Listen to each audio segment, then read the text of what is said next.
Government de Harvard, que és un dels centres de referència. La Kennedy School és molt important.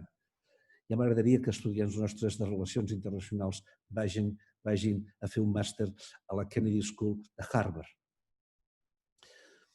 i que fa algunes classes a Perpinyà i a la Menéndez Pelayo com a professor. Realment m'he quedat molt impressionat aquest currículum. Jo el feia jove per televisió, però no el feia a 38 anys i que, a més, ahir va ser el seu aniversari. Felicitats, per cert. Per això, jo crec que puc dir que vostè forma part de la nova generació que ens governarà, o que estarà a l'oposició també amb el govern, perquè l'oposició també fa una tasca en la governança d'un país. I per això jo, de debò, estic molt satisfet que hagi acceptat estar aquí avui amb nosaltres en aquesta conversa que la farem amb estudiants, una conversa que la volem transparent, que la volem sincera, que la volem molt directa, que de vegades, jo com a antic polític sé molt bé que és el que ens ha faltat als polítics de vegades, aquesta capacitat de connexió per comunicar aquells valors, aquelles decisions que nosaltres fem o que voldríem fer. Per això, de debò, no explicaré les seves feines en el Parlament de Catalunya, no explicaré tot el seu currículum, com va ser secretari d'Economia amb el conseller Junqueras, quan va ser conseller d'Economia i vicepresident del govern en aquests 2 darrers anys, i ara, com a vicepresident, i si ho dic bé, em sembla que és així, president en funcions, perquè veig que a la Wikipedia es diu assumint algunes funcions de la presidència, però jo crec que podem dir presidents en funció de la Generalitat. Vicepresident, president en funcions, moltes gràcies. Teniu la paraula. Moltes gràcies, Degà, i molt bona tarda a tothom. Gràcies, Degà, per aquesta amable presentació i l'agraïment per la felicitació de l'aniversari d'ahir. I també donar les gràcies a tots els alumnes de Blanquerna, els professors i els exalumnes que avui esteu seguint aquesta intervenció i agraït que sigui del vostre interès. Estem en uns moments realment molt i molt complicats, uns moments d'extrema complexitat, en el que els governs, i aquí crec que hi podem posar els governs de la majoria de signes polítics molt diferenciats, tenen com a prioritat protegir la vida. Aquell aspecte, la vida, que durant tant de temps en el debat polític hem donat per descomptat, més enllà dels debats en l'àmbit de política econòmica o sanitària, que es dona per descomptat, vam veure clarament en aquesta passada primavera, i ara també, com pot estar en perill per una pandèmia que ningú havia previst, però una pandèmia global que ens ha abocat a una crisi econòmica i social sense precedents. I, per tant, ara el que toca és protegir la vida. I aquesta és si em permeteu, l'obsessió en la que desperto cada matí, me'n vaig a dormir cada nit, i crec que és la mateixa que té tothom qui pot tenir unes responsabilitats similars a les meves. Per tant, ara el que toca i el que estem fent i tot el que dona sentit a les decisions que prenem és protegir la vida física, la salut, però també la vida social i comunitària, la vida econòmica i, per tant, protegir el que és la quotidianitat que s'ha vist alterada. Des de les famílies, malauradament hem perdut massa gent en aquest camí, més de 14.000 morts a Catalunya. Hi ha hagut massa gent que ha perdut la feina, hi ha hagut masses alumnes que han vist alterats els seus estudis, que us he de dir, els alumnes que avui ho esteu seguint. Hi ha massa gent que veu la seva empresa en risc precisament per les conseqüències econòmiques i socials de la pandèmia. I, per tant, ara el que hem de protegir és la vida. I és així de senzill, però alhora així de complexa prendre les decisions adequades per protegir-la. La situació en la que estem des del punt de vista sanitari és una situació de gravetat. Els indicadors van millorant, però encara estem en situació de gravetat. Hem vist com la segona onada de la Covid-19 ha afectat a tots els països europeus. Ha afectat també aquells països que durant tantes setmanes havíem estat mirant des de Catalunya amb un punt d'entre-admiració i enveja, en el sentit que havien gestionat la primera onada amb un impacte sanitari i econòmic molt menor que no pas el nostre, que atribuïem a uns determinats sistemes capacitat administrativa, tecnològica, sanitària, però que hem vist com en pocs dies d'octubre totes les gràfiques començaven a tenir un creixement exponencial i ens situaven en la necessitat de prendre decisions. Aquí hem treballat sempre amb una idea que el coneixement sanitari ens ha de permetre anticipar-nos i, per tant, evitar que les situacions de creixement en els contagis s'acabin convertint en una situació de col·lapse hospitalari que ens porti a uns danys humans molt més grans dels que estem patint, una pèrdua de control. No? I, per tant, que només quedés el que era el confinament estricte domiciliari com el que vam viure durant algunes setmanes de març i d'abril. No? A finals d'octubre, si mirem els diferents indicadors, vam estar, de fet, per sobre dels 1.000 punts en l'índex de rebrot, 6.000 contagis diaris i una velocitat de transmissió, la ràtio de transmissió, de 1,6 punts. No? Ara hem millorat molt. De fet, doncs, la ràtio de transmissió la tenim a 0,76 avui. El risc de rebrot ha disminuït de forma considerable. El número diari de persones contagiades, que ho hem de mirar en una setmana, perquè, evidentment, entre dies de la setmana pot haver-hi alteracions, però la perspectiva d'una setmana és l'adequada. Ens estem situant al voltant dels 2.000, però que encara hem de baixar molt més i el que ens preocupa més, els contagiats que estan hospitalitzats i la gent que està a les UCIs encara segueix en unes xifres bastant elevades. Per tant, la foto d'ara seria l'anàlisi que hem allunyat el risc del confinament domiciliari estricte, però no ens podem relaxar. I, per tant, hem d'aprendre de la desescalada que es va produir durant el mes de maig i durant el mes de juny.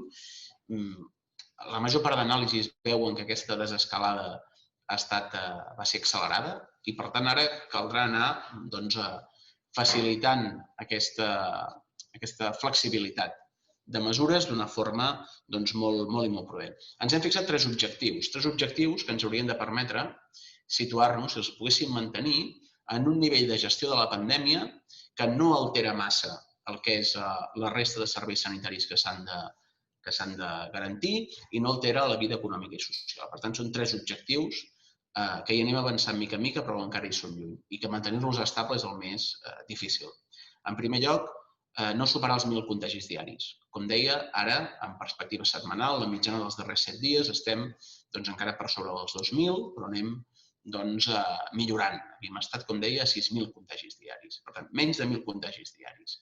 Menys de 300 persones a les UCIs per Covid, perquè a les UCIs hi ha, malauradament, gent que té altres patologies que també acaba requerint-les i, per tant, no comprometre aquesta part tan important del sistema sanitari perquè, al final, és la mesura de cura més complexa que tenim, les UCIs, de tot el sistema. Des de la primària, diguem, i la primera atenció in situ que pot fer el servei d'emergències mèdiques, al final de tot, en la part més complexa hi ha les UCIs. Per tant, és el que hem d'evitar a tota costa que se'ns col·lapsi. Per tant, l'objectiu menys de 300 persones a les UCI i sempre mantenir la velocitat de transmissió per sota de 1, que vol dir que si avui tenim un contagiat, la setmana vinent no tenim 2 contagiats, sinó que, en tot cas, es va cap a una tendència cap avall.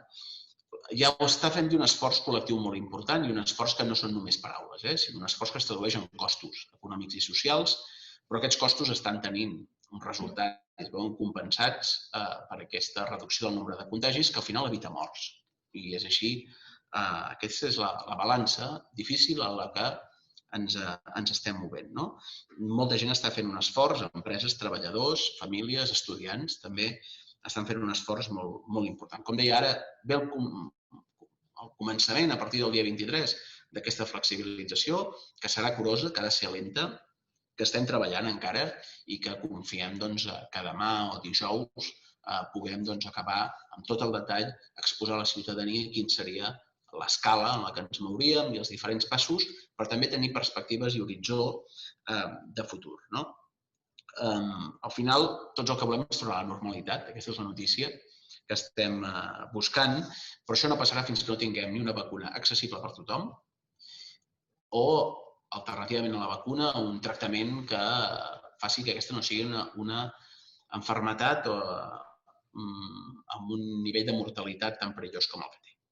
I, per tant, fins que això no passi, tot i que hi arribarem, perquè estem veient notícies constantment, ahir una empresa, Moderna, avançava que estava a prop d'un 95% d'eficàcia de la seva vacuna, la setmana passada Pfizer respecte al 90%, però hem realment avançat, però encara estem lluny i, per tant, avançarem a poc, progressivament i amb seguretat i sempre tenint com a referència les dades epidemiològiques, que són les que ens han de permetre veure si podem continuar amb aquesta flexibilització, ens hem d'estancar amb les mesures o, esperem que no passi, haguéssim de fer algun pas enrere.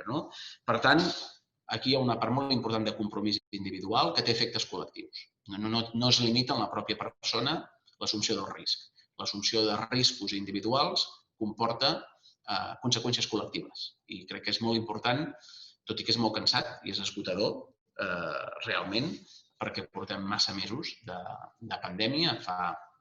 Aquesta setmana passada va fer 8 mesos que estem en situació de pandèmia i, per tant, aquest esforç continuat, hi ha un esgotament social, hi ha aquesta fatiga pandèmica, però hem de seguir mantenint aquesta responsabilitat individual que és fonamental perquè té efectes col·lectius. I sent conscients que hi ha una angoixa de molta gent, l'angoixa de dir tinc un negoci, on seré el mes que ve, l'angoixa del meu contracte temporal no es renova o l'angoixa de tinc els pares lluny o una part de la família lluny, no els he pogut anar a veure i els vull veure aviat i vull poder estar amb ells. Per tant, aquesta angoixa també ho hem de gestionar des del punt de vista polític. I en aquest sentit jo vull ser molt honest. Hi ha hagut en diferents països unes dinàmiques negacionistes que no tenen cap base científica, que a vegades es veuen potenciades per un element, que és que estem gestionant una incertesa molt gran, una incertesa que fins i tot des del punt de vista científic, els propis científics ens ho transmeten en el sentit que no s'ha avançat prou en el coneixement de la malaltia per donar-nos amb una precisió absoluta quines poden ser les prediccions de si es pren una mesura o una altra i, per tant, hem de gestionar aquesta incertesa. I en temps en què tothom voldríem certeses, malauradament, ningú pot dir que té una certesa absoluta. I nosaltres no la tenim i, per tant, crec que hem de ser honestos a la ciutadania. I, per tant, crec que cal defugir sortides endavant, cal defugir una moralització de les decisions i dels discursos i entendre que davant d'aquesta incertesa el que cal fer és actuar amb el coneixement que es té en el moment i posar-hi el màxim de recursos. Evidentment, al costat de tots els altres reptes polítics que té el país i que, com que ja podeu suposar tots vosaltres, en el meu cas, com a membre d'aquest govern, que també té un full de ruta polític i també com a representant del meu partit, d'Esquerra Republicana, evidentment hi ha una agenda que també ha de continuar, que és el nostre projecte independentista d'una república justa, d'una república pròspera. Per tant, en aquest context hem d'anar gestionant aquest cansament, aquesta fatiga pandèmica. Però també hi ha aspectes positius que crec que hem de posar sobre la taula i que ens il·lustren que anem millorant també en les capacitats que tenim. Tot i que hi ha hagut un esforç molt gran dels sectors professionals, dels sectors essencials, de l'àmbit sanitari i assistencial, però, com deia, hi ha experiència acumulada. Ara coneixem molt millor la malaltia. Amb unes xifres de contagi registrat molt més altes que no pas al mes de març, hi ha hagut una xifra de mortalitat molt inferior. Això es deu a que tenim una capacitat de detecció molt més gran. Fèiem 5.000 PCRs a la setmana a principis de març. Hem arribat a fer 270.000 proves, entre PCRs i testos d'antigen, amb una proporció molt majoritària a favor de les PCRs, a l'entorn del 80%, en els pics màxims. També tenim l'experiència d'haver multiplicat recursos del sistema sanitari, d'haver incrementat les UCIs, d'haver aconseguit respiradors fabricats, diguem, per fàbriques de cotxes, d'haver aconseguit mobilitzar professionals de tot tipus i comptem amb l'assessorament de molts experts. Però és evident que no podem descansar i que cal seguir buscant solucions i treballant sense descans per aquest compromís social i que finalment aquesta és la força col·lectiva. Ara, quan mirem enrere, crec que per veure que en un moment de dificultats al final és la força col·lectiva el que ens ajuda a tirar endavant, segur que tots els que esteu connectats recordeu aquell gest de gent coneguda que va demostrar el millor d'aquesta societat. Cadascú té la seva experiència.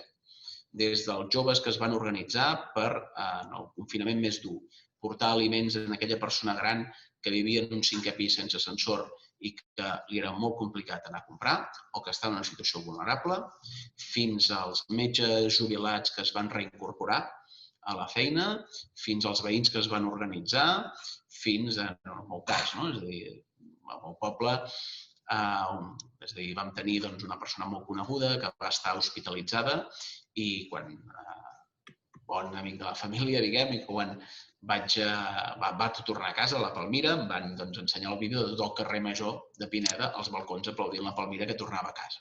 Una dona de 80 anys, després d'estar uns quants dies hospitalitzada. Per tant, tots tenim imatges d'aquell moment de solidaritat col·lectiva que no hem de deixar que la fatiga pandèmica hi passi per sobre. I és molt important seguir tenint aquest pensament col·lectiu, perquè una de les coses que ha demostrat aquesta pandèmia és que fins que no ens en sortim tots i cadascun, ningú queda salvat.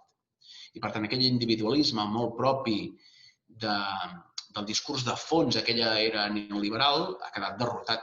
I ara més que mai la necessitat és col·lectiva. I les solucions són col·lectives. I crec que això, també des del punt de vista de la reflexió política i dels valors, ho hem de tenir absolutament present. És cert que també tenim una situació d'emergència econòmica i d'emergència social.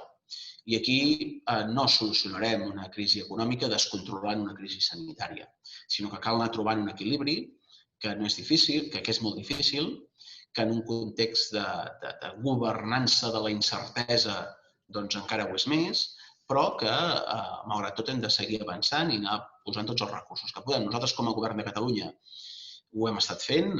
Hi ha àmbits en què no tenim competència directa, però malgrat tot hem volgut ajudar. La darrera mesures que es van anunciar d'aquesta aturada social van venir acompanyades d'una mobilització de més de 300 milions d'euros, amb mesures de suport, però que volem anar molt més enllà.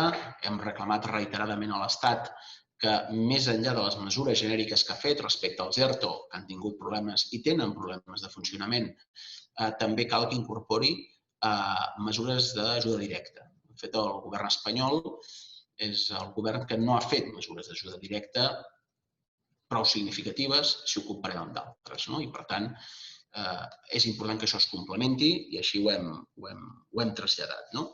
Aquesta voluntat d'anticipació del govern de Catalunya fa que, malgrat tota la situació, aquí les comparacions sempre són humanament dramàtiques, perquè quan has de comparar entre xifres de nombre de persones que han mort o de nombre de persones contagiades o hospitalitzades, és a dir, quan has de comparar entre si hi ha més o menys persones en proporció de la nostra població que estan patint, que ho estan passant malament o que fins i tot poden perdre la vida, és una comparació que és massa crua. No l'hauríem de poder fer. Però ens il·lustra també quins són els efectes d'aquesta estratègia d'anticipació. En el que és el pes per milió d'habitants de morts, estem en una situació molt més favorable que altres territoris. Si ho mirem també en termes d'incidència, hem anat millorant i, de fet, ja fa dies que estem millorant. Per tant, les mesures han tingut efecte, però també hem d'atendre algunes de les conseqüències d'aquestes mesures, especialment en l'àmbit econòmic.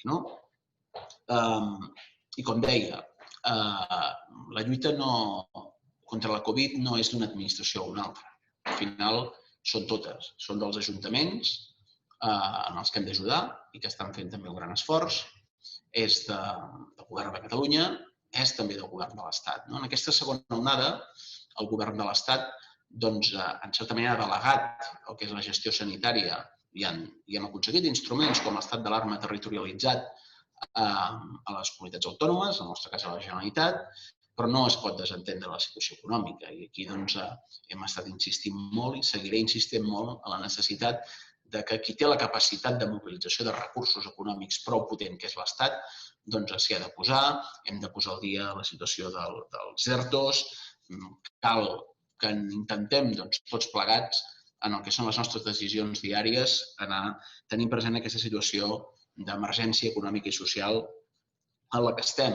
Avui s'ha anunciat per part del govern espanyol una moratòria en els crèdits ICO. Jo esperava que poguessin anunciar-se mesures més contundents, però seguirem insistint.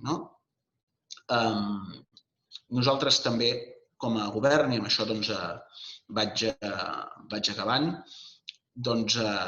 som conscients que hi ha aspectes que sempre han d'estar en millora constant, que aquest govern de la incertesa, aquesta governança de la situació d'incertesa ha de fer que cada vegada anem aprenent d'allò que no ha funcionat prou bé i, per tant, que anem implementant noves i millors mesures. I acabo.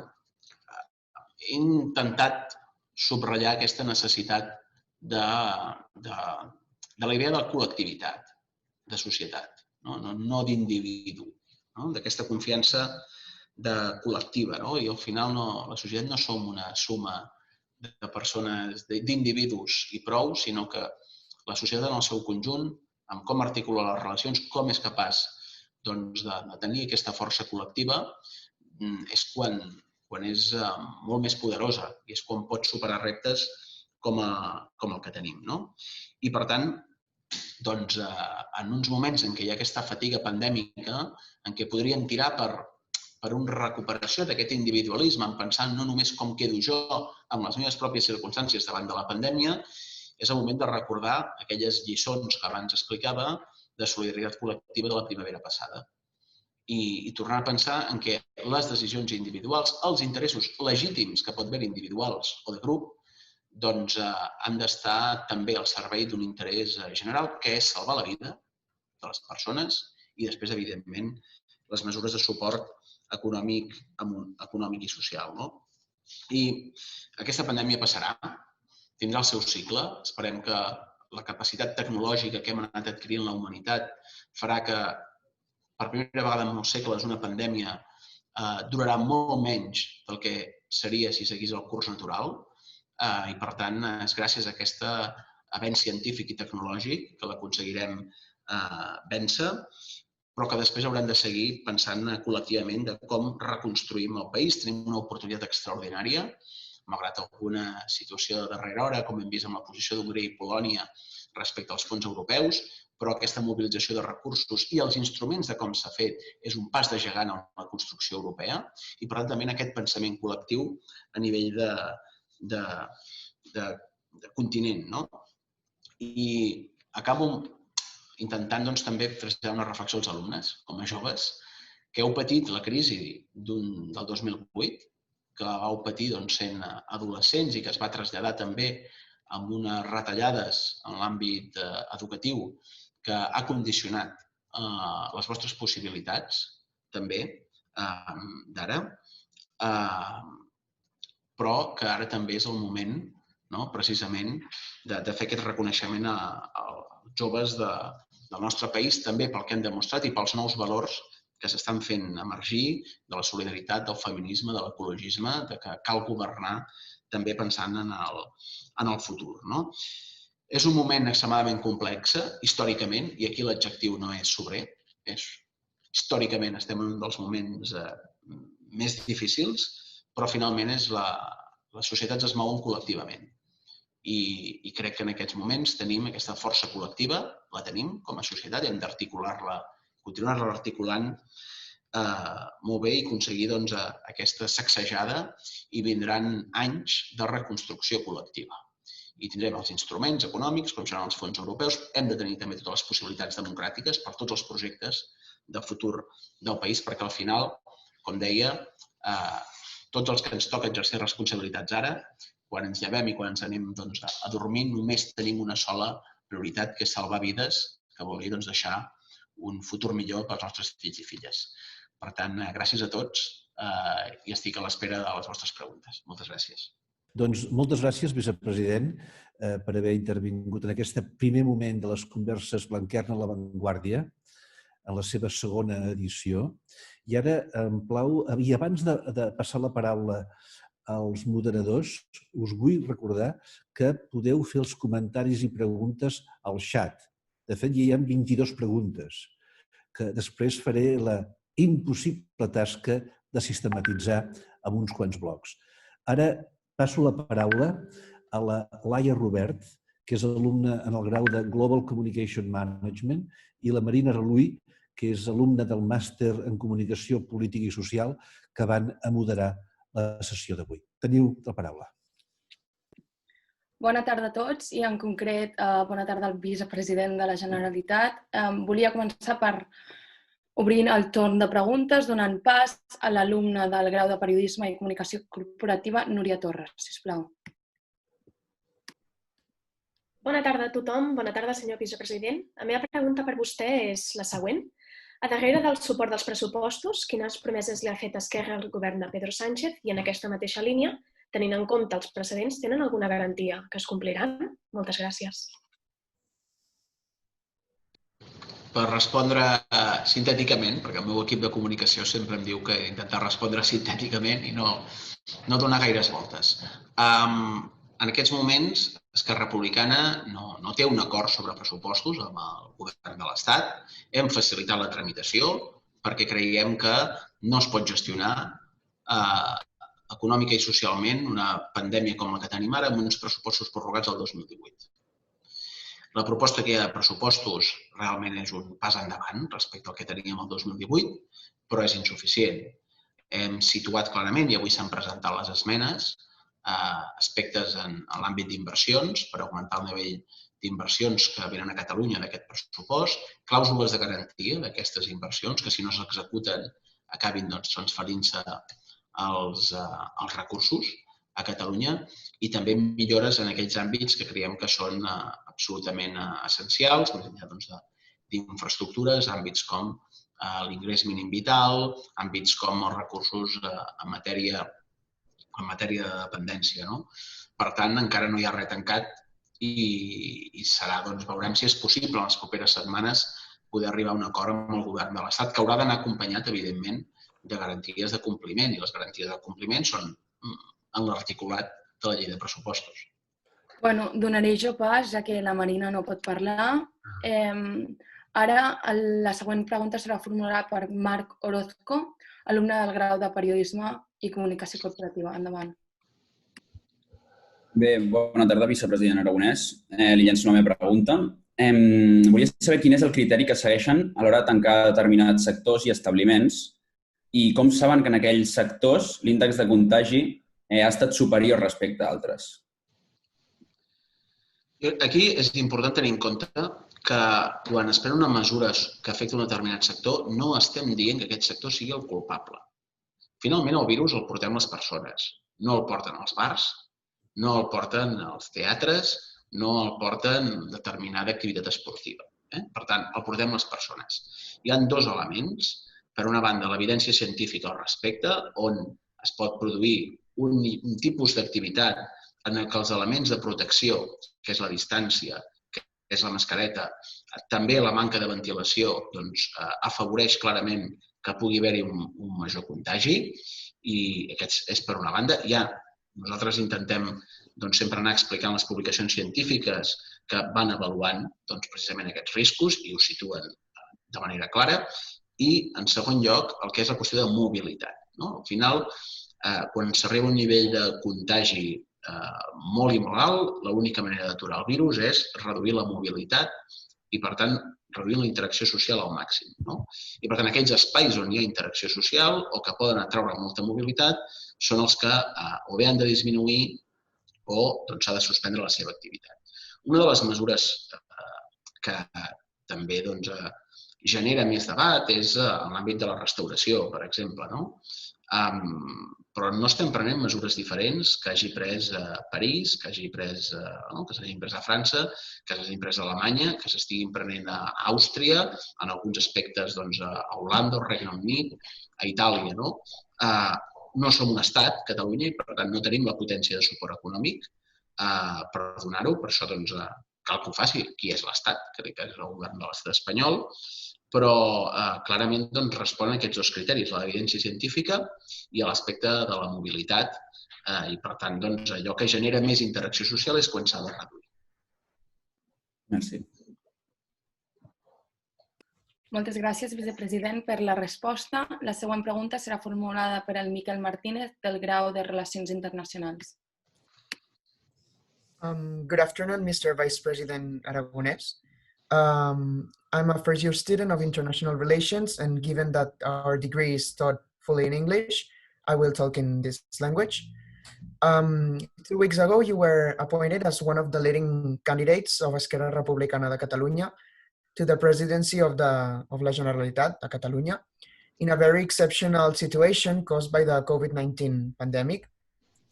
So the question is, how is your party approaching a campaign in which speeches and rallies won't be allowed? And from a more general perspective, how do you think that the pandemic will affect the upcoming elections? Thank you very much. Bé, doncs, gràcies, Miquel. De fet, Esquerra Republicana estem en el procés d'elecció del candidat. Encara estem en el període de recollida d'avals, que acaba demà al vespre. Jo n'estic recollint per poder-me presentar com a candidat, i per tant que Esquerra Republicana pugui decidir el conjunt de militants si volen que sigui el cap de llista o no. Per tant, encara estem en aquest procés.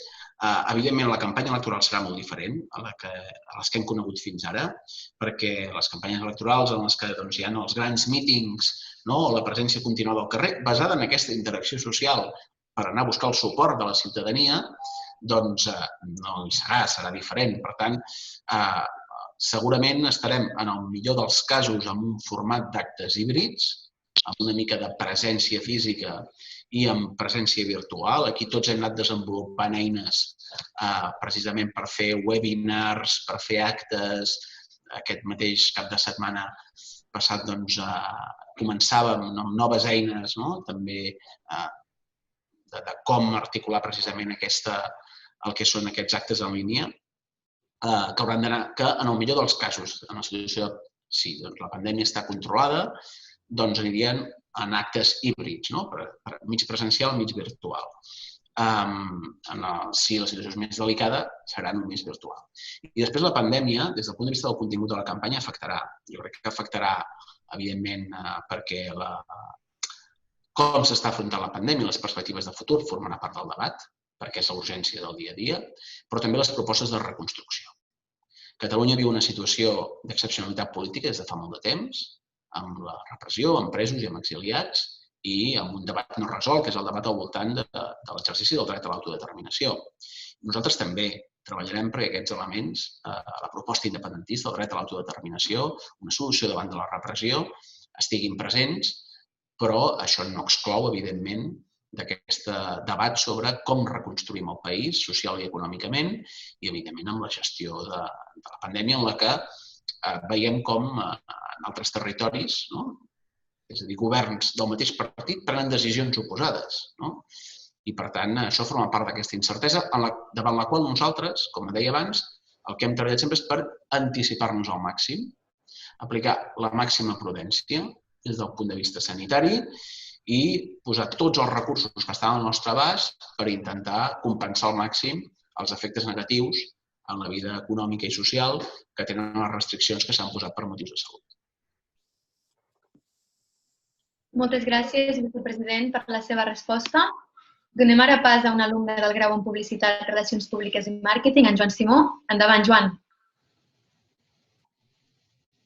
Bona tarda, vicepresident. La pregunta que jo li volia fer era la següent. Creu que és saludable, democràticament parlant, que hi hagi gent que visqui tota o part de la seva vida de la política? Gràcies. Bé, aquí podríem entrar... Hi ha un debat demagògic, per mi, des del meu punt de vista, que és creure que el que és les persones amb experiència política formen part d'una gent que ha perdut els valors i al revés, és a dir, qui consideri que gent sense experiència política o sense experiència institucional no podria gestionar una administració pública. Per sort, els parlaments i els ajuntaments estan barrejats de gent que té més experiència i gent que en té menys. És a dir, jo no em veig tota la vida estant, evidentment, tota la vida m'hi veig compromès amb els meus ideals, no? Però, evidentment, no exercint responsabilitats polítiques. Hem vist com, per exemple, un president als Estats Units sense experiència política, com Donald Trump, que volem gent que vingui de l'àmbit de l'empresa.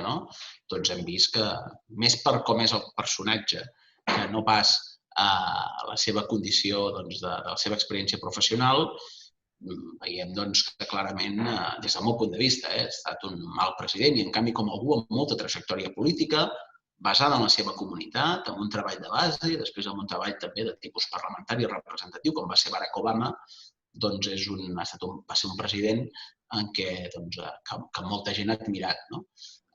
Per tant, és a dir, crec que en aquest sentit no és una qüestió de debats entre institucions absolutes. És a dir, per tant, és bo que hi hagi límits, sobretot en l'àmbit dels executius, que sigui sotmès a transparència, que sigui validat el que és el poder polític. Cada 4 anys o menys a Catalunya passem per unes eleccions i se'ns avalua. I, per tant, també crec que és bo que hi hagi mecanismes de retorn a l'activitat professional, perquè si no la política només la podrien fer els rics. I crec que això també és un element important en democràcia.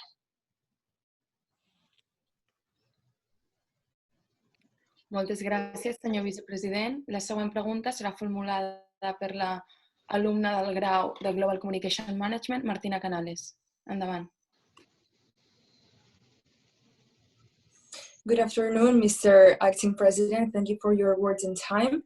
If it's okay with you, I will ask my question in English, as it is the language of my degree. So here's my question. How do you think the country, and especially Catalonia, is going to recover from all the locals that are being forced to close, and most of them are closing indefinitely and permanently? How do you think Catalonia is going to recover from this situation? Bé, el que hem vist és que una economia que està molt centrada en el sector serveis, molt vinculat a la mobilitat internacional, però també a la interacció social, com és el cas de la nostra, ha estat de les més afectades.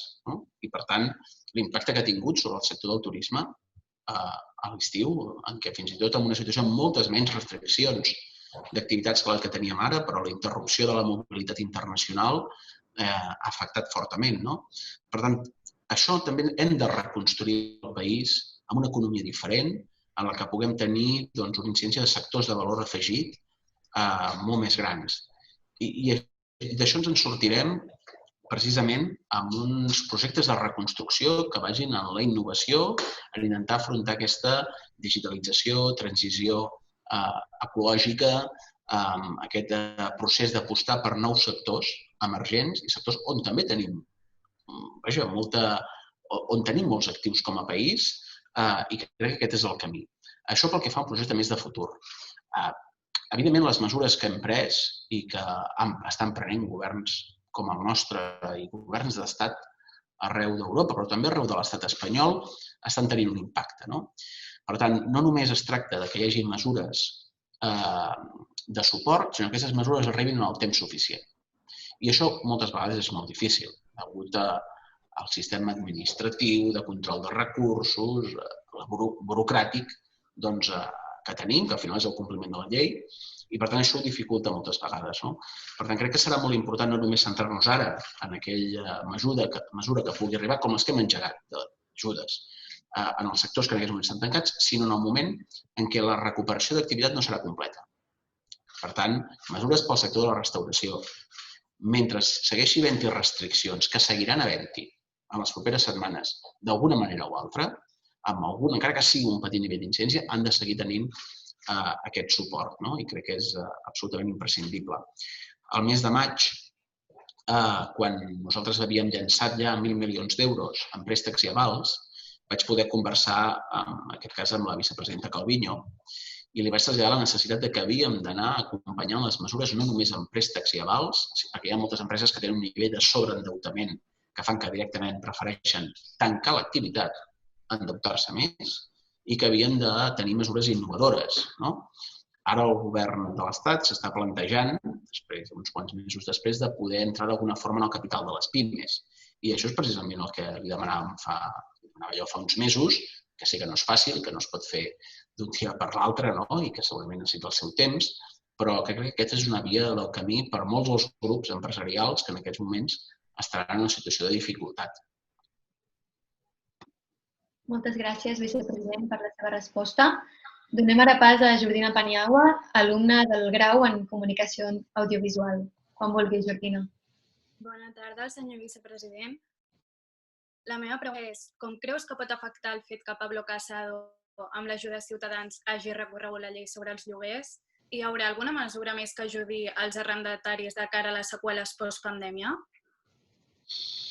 Bé, de fet, aquí hi ha dos temes que hem de tenir presents. Un, que és que quan el recurs, en aquest cas, el presenten diputats, el Congrés de Diputats, 50 diputats o senadors, quan presenten un recurs d'inconstitucionalitat, a diferència de quan ho presenta el president del govern espanyol, quan es presenta el recurs no es s'atura la llei, no es suspèn l'aplicació de la llei. Per tant, la llei seguirà vigent. Hem d'intentar evitar que el Constitucional digui que finalment d'aquí 3 o 4 anys, escolti'm, aquella llei no es podia aplicar, perquè era inconstitucional. Per tant, nosaltres defensarem que està plenament permesa poder fer aquesta llei d'acord amb el que és l'ordenament jurídic. En paral·lel, avui mateix s'ha sortit en premsa que estem plantejant des dels grups parlamentaris, en aquest cas el d'Esquerra Republicana, però també amb el grup parlamentari d'Unides Podemos, que pugui haver-hi una suspensió de desnonaments durant tota la situació de pandèmia que reforçaria el que és el marc que vam iniciar aquí a Catalunya, també amb les mesures relatives a l'àmbit dels lloguers d'habitatge i que també hauria de servir per donar molta més cobertura a les mesures que hem pres pel que fa als lloguers de negocis afectats. Moltes gràcies per la resposta, senyor vicepresident. Ara li volia donar pas al Juan Manuel Justicia, alumne del màster de Comunicació Política i Social. Endavant.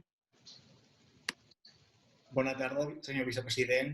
Després de la polèmica que es va generar la setmana passada entorn a les ajudes que es donaven als autònoms per la Covid, la meva pregunta és si la Generalitat es planteja augmentar aquestes ajudes i després, en el cas de ser així, es millorarà el sistema informàtic perquè no caigui la web una altra vegada? Gràcies. Sí, de fet, aquest és el nostre compromís.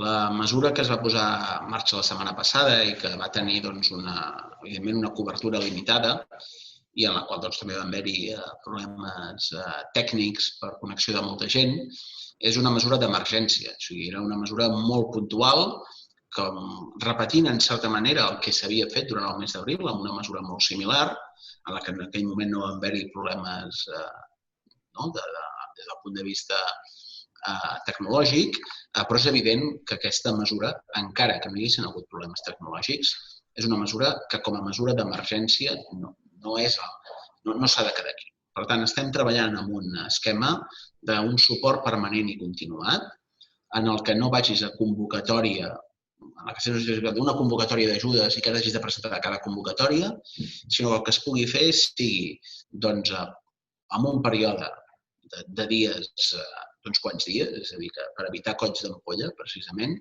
en accés, es puguin anar penjant les dades i a partir d'aquí articular un sistema d'ajudes permanents en els quals hi haurà un esforç econòmic molt important que segurament no podrà donar cobertura a tothom, però que tindrà una cobertura molt major pel que fa al nombre d'autònoms que se'n poden beneficiar del que estem fent ara. Estem treballant-hi, els detalls espero poder-los explicar quan abans millor, però també, precisament, com crec que avançar ara més detalls, quan encara no els tinc lligat, doncs probablement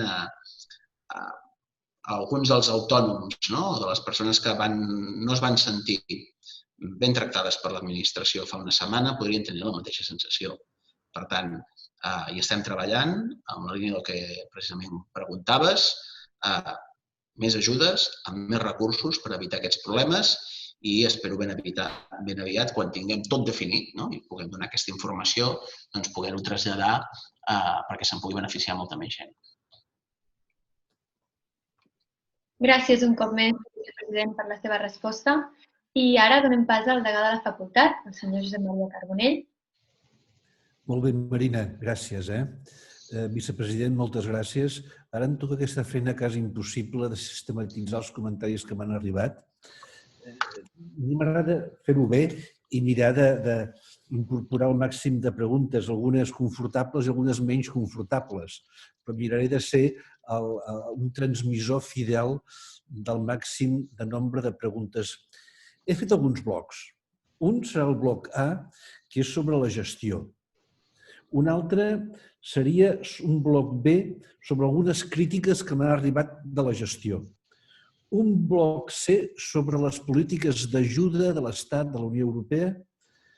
Un bloc D sobre temes més polítics, independència, esquerra republicana, etc. I eleccions. Farem aquests blocs, si li sembla bé. Jo li faré un bloc de 3 o 4 preguntes petitetes i vostè mira de respondre'm as soon as possible o amb la major brevetat que sigui possible. En el bloc de la gestió hi ha una pregunta que tots ens fem una mica, i que no ens ho diem molt clarament. Però per què a Madrid s'apliquen unes mesures i a Catalunya unes altres? Jo li dic amb franquesa, aquesta pregunta també jo me la faig. Ens pot donar alguna pista de resposta? Bé, i de fet ens la fem tots, perquè, és a dir, si nosaltres davant de mesures diferents no ens fessin cap pregunta, seríem uns dogmàtics, i no ho som, perquè precisament el que estem és governant en un context d'incertesa.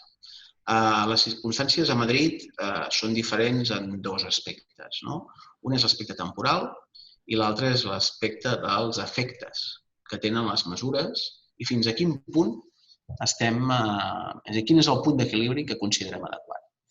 Pel que fa a l'aspecte temporal, l'augment de contagis d'aquesta segona onada a Madrid es va produir abans, es va produir durant el mes de setembre.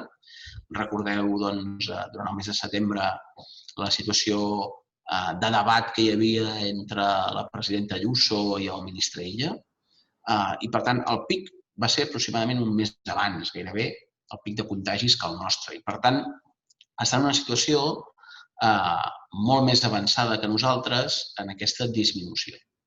També podrien estar en una situació en què, si no hi ha un control, més risc que hi hagi un rebot partint d'unes dades elevades. Per tant, aquest és el primer element. Per tant, estem millorant molt nosaltres el que són les dades i el nombre de contagis, el risc de rebrot, però ells encara van unes setmanes avançats. En segon lloc, hi ha quins són els efectes. Ens fixem en el nombre de contagis detectats, però el nombre de contagis detectats depèn no només del nivell de contagi que hi ha, sinó de quin és l'esforç de detecció.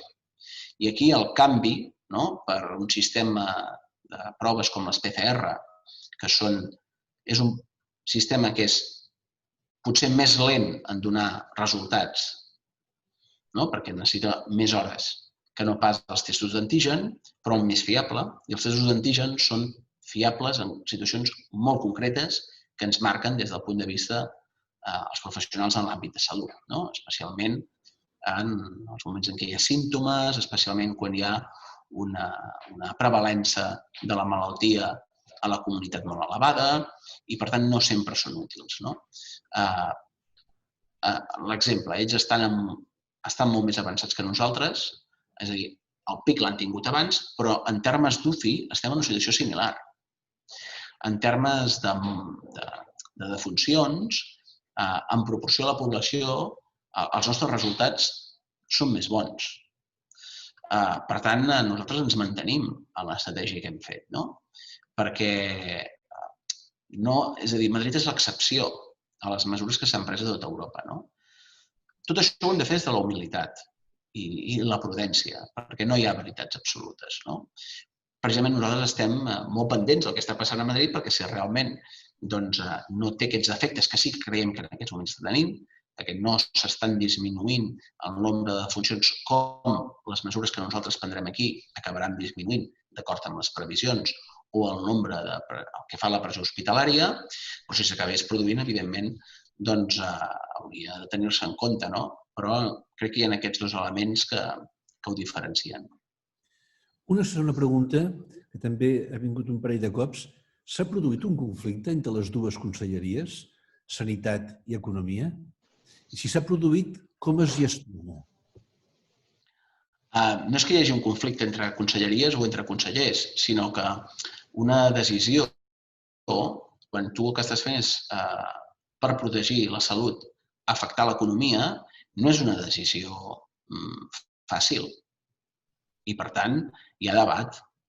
I crec que és saludable que hi hagi debat. Perquè, si no, seríem uns robots.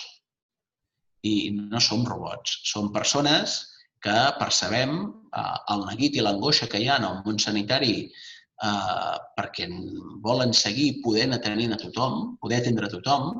Ara ho estem fent, però si es descontrolés la situació no es podria atendre a tothom, no es volem atendre a tothom, però també som conscients de l'afectació econòmica que té. Per tant, la qüestió és trobar l'equilibri, no? I aquest debat és un debat que es produeix en tots els governs.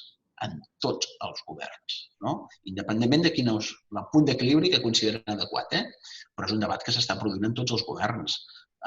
I no necessàriament a vegades és de quina conselleria ets titular, sinó de com aquestes diferents perspectives les intentes posar sobre la taula per prendre una decisió. Mira, amb la trobada que hem anat fent amb experts de dins i de fora del govern, experts en l'àmbit de salut, el que més ens repetien és la decisió vostra és molt difícil, no ens agradaria estar al vostre lloc, no?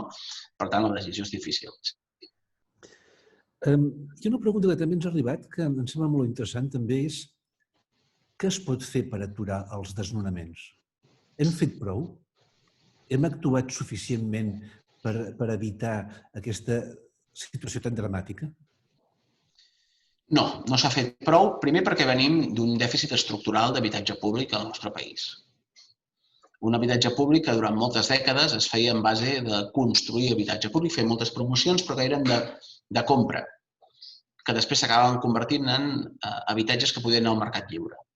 I això ha estat una injecció de recursos durant moltes dècades que s'ha fet, que només va començar a canviar amb la crisi del 2008, però ens vam trobar aleshores que la capacitat d'inversió de les administracions públiques era molt menor. En l'àmbit de desnonaments, nosaltres hem fet tot el que hem pogut en el nostre àmbit des del punt de vista de normativa per frenar-ho. Però aquí el que cal és que també el govern de l'Estat, que podria decretar, com es va fer durant la primera onada, una suspensió dels desnonaments. I és el que tocaria fer ara. És el que tocaria fer ara, no? Jo soc més, i potser ho haureu notat en les respostes, de primer assumir les responsabilitats i després poder exigir als altres. Però nosaltres hem estat utilitzant tot l'àmbit normatiu que podem, qualsevol escletxa, per intentar frenar desnonaments. Però ara necessitem que també el govern de l'Estat s'hi posi d'una forma més clara. Avui estava treballant aquesta esmena conjunta amb Unides Podemos i Esquerra Republicana per enfortir en aquest sentit, però, evidentment, cal fer molt més. Però això són els pedaços. Hi ha una part estructural. Tenim un nivell d'habitatge protegit, i ara parlo de xifres de memòria, i potser algú em corregirà si ho mira al Google, però que estava entre el 2 i el 5% del total del parc d'habitatge, quan l'objectiu de solidaritat urbana europea és que hem de tenir un 15% del parc d'habitatges que han de tenir algun tipus de protecció. Per tant, hi ha tota una feina estructural molt important que queda per fer. Això no m'ho preguntàvem, però li vull preguntar. Un arquitecte important em preguntava a mi, com és que no es fan més habitatges? I jo li dic, no ho sé. Però vostè, vicepresident, que té tota una xarxa de les... Per què no fem més habitatges? No només socials, més habitatges per enfortir aquesta demanda que existeix. Perquè on hi ha la demanda d'habitatge no hi ha oferta de sòl disponible. I, per tant, la demanda d'habitatge la tenim fonamentalment. De necessitats i de pobresa n'hi ha tot arreu, a zones urbanes i zones rurals. I en municipis grans i en municipis mitjans i petits. Hi és. Però on hi ha una forta demanda d'habitatge, per exemple, a l'àrea metropolitana de Barcelona, l'oferta de sòl, de terreny disponible per poder cobrir aquesta demanda és molt petita.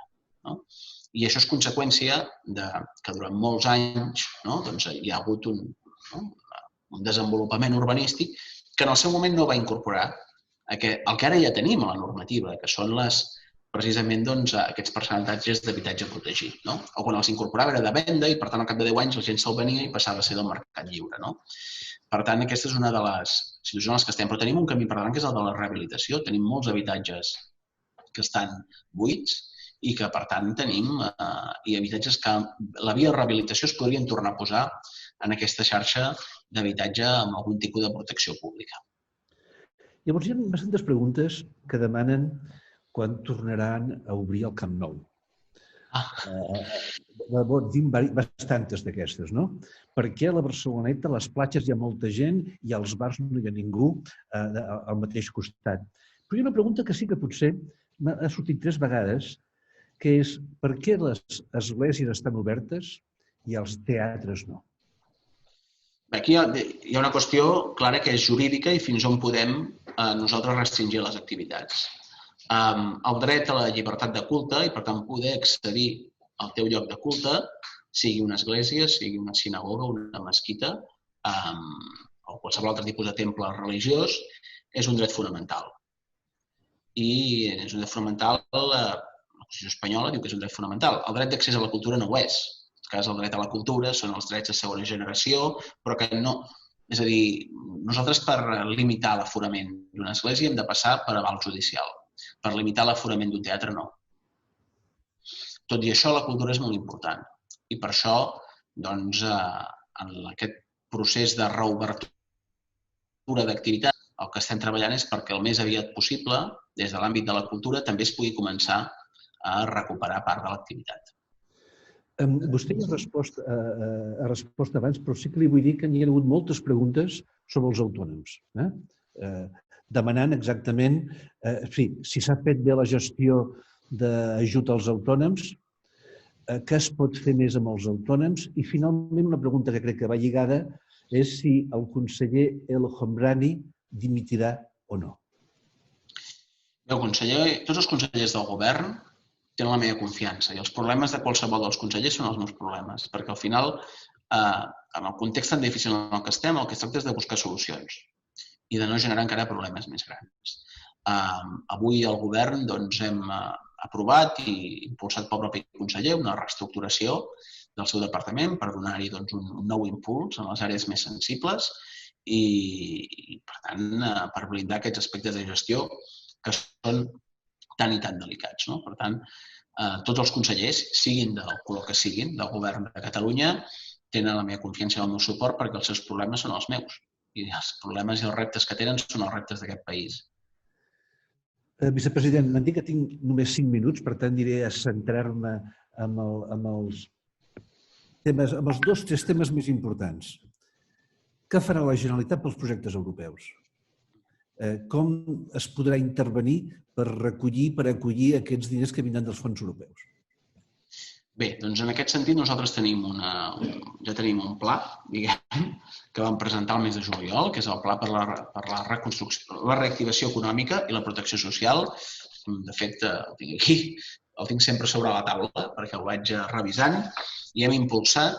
Doncs, a partir d'aquí hi ha totes les propostes. Podem mobilitzar fins a més de 31.700 milions d'euros en projectes impulsats per la pròpia Generalitat en l'àmbit dels fons europeus. Tots els departaments de la Generalitat estan treballant en aquests projectes impulsats per ells, però també en els projectes que li poden arribar del món privat i que podem canalitzar. En paral·lel, hem estat treballant amb un comitè assessor, amb persones de disciplines molt diferents i perspectives molt diferents, precisament des de l'àmbit de la indústria fins a l'àmbit social, sanitari, des de l'àmbit del biotec fins a l'àmbit d'agricultura. I, per tant, que ajudin a canalitzar aquests projectes. La clau és que, tal com ens van dir des de la Comissió Europea, aquests fons europeus seran distribuïts per cada estat i la Comissió Europea ho supervisarà. I, en aquest sentit, nosaltres volem que els nostres projectes siguin imbatibles i els projectes on participi Catalunya siguin imbatibles. Crec que aquesta és la gran prioritat estructural i estratègica dels propers mesos, perquè les decisions que es prenguin en aquest àmbit condicionaran la Catalunya del futur dels propers anys i m'atreviria a dir de les properes dècades. De fet, els fons europeus és el pla Marshall del nostre segle. El nou pla Marshall. Em queden 4 minuts i ja entrem al bloc més polític, perquè, evidentment, han vingut moltes preguntes sobre Esquerra Republicana, la independència, les eleccions. He escollit 3 preguntes ràpides. Primera, no s'han d'unir tots els independentistes per fer front a les eleccions del febrer? Bé, l'independentisme és divers com diversa és la societat catalana. És divers ideològicament. Hi ha un independentisme liberal, hi ha un independentisme socialdemòcrata, progressista, com el que volem representar Esquerra Republicana, hi ha un independentisme anticapitalista, com el que representa la CUP, i a partir d'aquí podríem anar entrant en tots els detalls. Però és divers, perquè més enllà de l'àmbit de la qüestió estrictament independentista, cal seguir gestionant el mentrestant i no podem lliurar la gestió del mentrestant. Des de l'independentisme no podem dimitir de gestionar el mentrestant. I a partir d'aquí crec que també és important entendre que el que cal és una estratègia compartida. I aquesta estratègia compartida, Esquerra Republicana hem fet una proposta que l'han materialitzat l'Oriol Junqueras i la Marta Rovira amb el Tornem a Vèncer, que és en aquest llibre en què recull la proposta. I crec que precisament és el que són les propostes que, partint de les limitacions que hi ha, ens conjurem per superar-ho. 2 més i acabem. Una és, vostès compliran el mandat de l'1 d'octubre? Bé, el mandat de l'1 d'octubre és el que ha portat a presó a Oriol Junqueras i a l'exili de Marta Rovira i la resta de presos i exiliats. No és una qüestió només de voluntat, sinó una qüestió de tenir totes les eines per poder avançar cap a la independència de Catalunya i per poder-ho fer. I necessitem moltes més eines i molt més suport. Necessitem unes majories molt més àmplies i molt més consolidades. Necessitem unes institucions molt més fortes, també de la societat civil, i cal avançar en un suport internacional que en aquests moments és molt limitat i que hem de poder tenir molt més suport internacional, també perquè al final el projecte independentista, pels que el defensem, és el projecte que pot portar esperança en aquest país, a fer les coses diferent i especialment per generacions de joves com les que avui estan connectades que estan constatant que estan tenint menys perspectives de la que han tingut els seus pares i que això ho hem de revertir, que no ens hem de resignar i que hem de construir un futur molt millor. I l'última pregunta que també ha arribat, repetidament, que diu, què creu pot aportar vostè de diferent a les eleccions?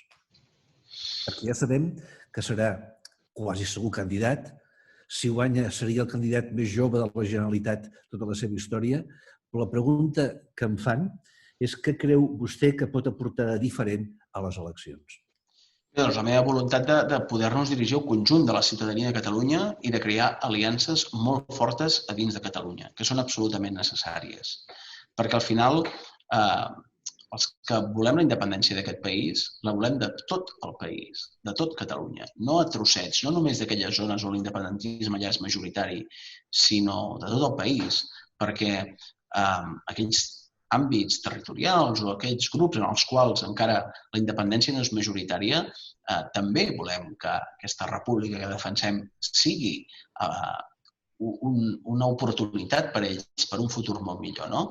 Per tant, jo modestament i amb humilitat vull aportar això, aquesta capacitat de fer aliances fortes a dins de Catalunya. I també d'entendre que mentre seguim treballant per aquestes majories imbatibles a favor de la independència, que haurà de venir d'un referèndum i precedit d'una amnistia, hem de seguir gestionant les esperances del dia a dia, que són, per molta gent, tan o més importants que els models de futur polític que tenim pel país. I cap projecte polític, i molt menys l'independentisme, ha de dimitir de la gestió del dia a dia. Aquesta gestió ha de ser en clau social, en clau progressista, perquè serà a partir de generar igualtats per a tothom, igualtat d'oportunitats per a tothom, que aquest país se'n sortirà. I la república no ha de ser només pels rics, sinó que ha de ser per tothom. Moltes gràcies. Li vull fer un petit prec, a part de concloure l'acte, i és que avui m'he mirat ja les primeres mesures possibles del desescalament i, com sempre, la universitat no apareix. Hi ha hagut diversos comentaris aquí i jo sí que li vull demanar que a partir de l'1 de desembre, en la mesura que sigui possible, potser no el 50% com estàvem ara, que siguem el 25%. Així li faig una proposta formal. No tornar al setembre, anem un model entremig, el 25%, les universitats. Sap una cosa? La facultat sense estudiant és un cos sense ànima. I està molt bé l'esforç que fem de virtualitat, però sense la presencialitat és molt difícil. Per tant, jo, vicepresident, li voldria fer aquest prec. Ho comenta el Procicat amb els seus consellers, però ens aniria molt bé. I sí que li vull dir, vicepresident, que de nou el nostre agraïment. Abans un dels estudiants li ha preguntat sobre els polítics i si és una feina o no és una feina. I com jo vaig ser polític, sé una mica de què es tracta aquesta cosa. Jo sí que només m'agrada dir que jo normalment diferencio dos tipus de polítics. Aquells que estan per convicció, aquells que hi ha com un deure moral que fonamenta la seva acció, de vegades pot ser equivocada, però hi ha una convicció, i els altres per oportunitat o per poder. Jo crec que avui hem tingut l'oportunitat a la facultat de compartir una estona de reflexió amb un polític que es creu el que fa i que ho fa per convicció. I això és molt important. Vicepresident, moltes gràcies per haver estat amb nosaltres i ja sap que des d'avui Blanquerna també és casa seva.